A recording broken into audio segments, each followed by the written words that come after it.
তো এই যে ঘট পুজো স্টার্ট হয়ে গেছে। এখন সবাই সবার ঘট নিয়ে সবাই এক জায়গায় রাখে।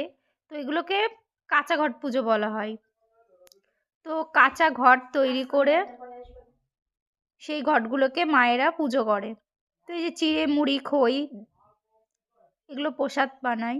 তো দেখতে পাচ্ছ পাড়ার সব কাকিমা, জেঠিমারা সবাই এক জায়গায় হয়ে এই পুজো।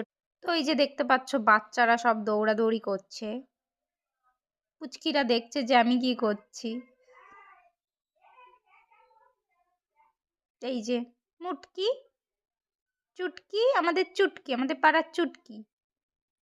তো এখানে একটা জিনিস আমার খারাপ লাগে, এখানে দিদা, কাকিমা, জেঠিমা সবাই আসতে পারে, কিন্তু যে মায়ের সন্তান হয় না, যে মায়ের সন্তান হয় না সেই মারা বলে এই পুজোতে আসতে পারে না।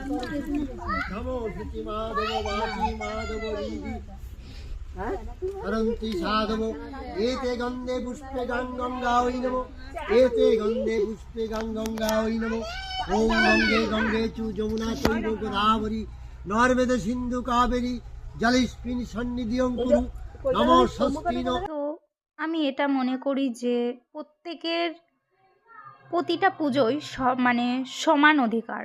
তো সবাই আসতে পারে, কেন যে মায়ের সন্তান হয় না সেই মা কেন আসতে পারে না? সবার আসা উচিত। ভালো খারাপ বলে তো কিছুই হয় না। ভগবান যাকে যেমন বানিয়েছে সে সেরকম রূপেই তো আসবে। তো আমাদের আমাদের সবাইকে অ্যাকসেপ্ট করে নেওয়া উচিত, প্রত্যেকটা স্তরের মানুষকে। কেননা সবাই মানুষ, তো সবাই সমান। তো এই জন্য কার বাচ্চা হলো, কার কি হলো, এগুলো না দেখে সবাইকে এক জায়গায় করে একটা আনন্দ উপভোগ করা উচিত।